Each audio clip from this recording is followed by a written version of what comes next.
کروڑوں نہیں اربوں ملیں گے۔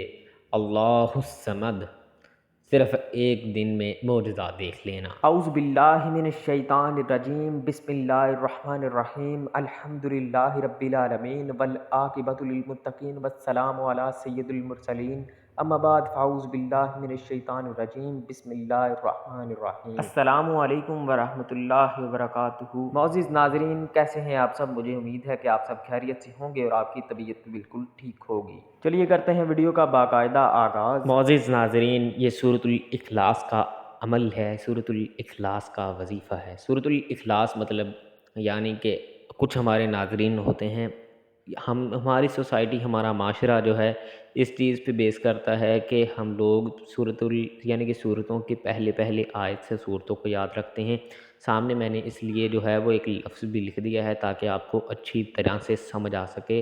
یعنی کہ ہم سورۃ الاخلاص کو یعنی قل ھو اللہ کہتے ہیں، یعنی اکثر ہم کسی بچے سے کہیں کہ سناؤ تو ہم کہتے ہیں قل ھو اللہ سناؤ، تو اس لیے آپ کی آسانی کے لیے سامنے میں نے وہ لفظ بھی لکھ دیا ہے، یعنی اللہ الصمد۔ اس کا مطلب یعنی کہ اردو ٹرانسلیشن، اردو ترجمہ بھی آپ کو میں اس وقت انشاءاللہ کرنے کی سعادت حاصل کروں گا، اور آپ کے سامنے عربی میں بھی انشاءاللہ عز و جل ایک بار تلاوت کرنے کی سعادت حاصل کروں گا۔ محترم ناظرین، سب سے پہلے اس لفظ کا مطلب جان لیتے ہیں، اس کی گہرائی میں چلے جاتے ہیں کہ یہ کہہ کیا رہا ہے۔ اللہ الصمد یعنی کہ اللہ بے نیاز ہے۔ بے نیاز کون ہوتا ہے؟ بے نیاز اسے کہتے ہیں کہ جسے کسی چیز کی کمی نہ ہو، وہ اپنی شان میں ہے۔ اور علامہ اقبال رحمۃ اللہ علیہ فرماتے ہیں کہ ہر لحظہ ہے مومن کی نئی شان، گفتار میں کردار میں اللہ ہے کی برہان۔ ہر لحظہ جو ہے رب ذوالجلال جو ہے اپنی ایک نئی شان میں ہوتا ہے۔ رب ذوالجلال بہت ہی عظمتوں، بڑائیوں، کبریائی اور بزرگی کا مالک ہے، اور اگر ہم پرخلوص ہو کے اس سے دعا مانگیں گے تو انشاءاللہ عز و جل وہ ہماری دعا کو ضرور سنے گا۔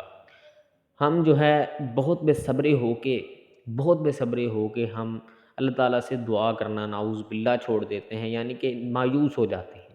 میرا مطلب اس چیز کا کہ مایوس ہو جاتے ہیں۔ مایوسی ایک گناہ ہے، قرآن مجید میں بار بار اپنے انبیاء کو بھی اللہ نے سمجھایا اور تمام تر امتوں کو بھی سمجھایا کہ جو ہے میری رحمت میرے غصے پہ باری ہے، تو جب بھی واپس آئے، تو جب بھی گناہ کر کے واپس آئے، یعنی کہ بھول چونک میں گناہ ہو جائے تو اس کی معافی ہے، سمندر کی جاگ کے برابر گناہ۔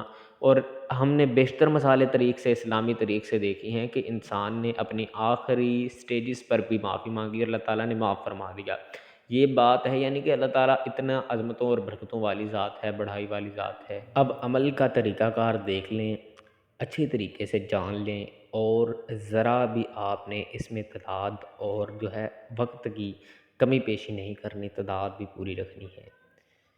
101 مرتبہ اللہ الصمد عصر اور عشاء کی نماز کے بعد، عصر یا عشاء کی نماز کے بعد 101 مرتبہ اللہ الصمد لازمی پڑھیں، بالیقین پڑھیں، یقین اور ایمان کے ساتھ پڑھیں، اور یقین اس طرح کا رکھیں کہ جس طرح یہ طرز کا، یعنی کہ وہ اللہ ہے، وہ ہر چیز پر قادر ہے، اور مسلمان کا ایمان ہونا چاہیے، مسلمان کا ایمان لازمی ہونا چاہیے اس چیز پہ کہ اللہ تعالیٰ ہر چیز پر قادر ہے، اور بے شک وہ ہے، وہ ہر چیز کر سکتا ہے، ہر چیز یعنی کہ اس کی پہنچ سے کوئی چیز باہر نہیں ہے، ہر چیز پر قدرت رکھتا ہے اور وہ ہر چیز کرنے پر قادر ہے۔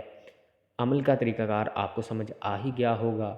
اب ایک چھوٹی سی درخواست آپ کے زیر نظر کہ سبسکرائب اور لائک لازمی کیجئے گا، کمنٹ باکس میں اللہ تعالیٰ کا کوئی پیارا سا نام لازمی لکھیے گا۔ اللہ تعالیٰ آپ کو جزائے خیر عطا فرمائے، آمین۔ جزاکم اللہ خیر۔ اللہ نگہبان۔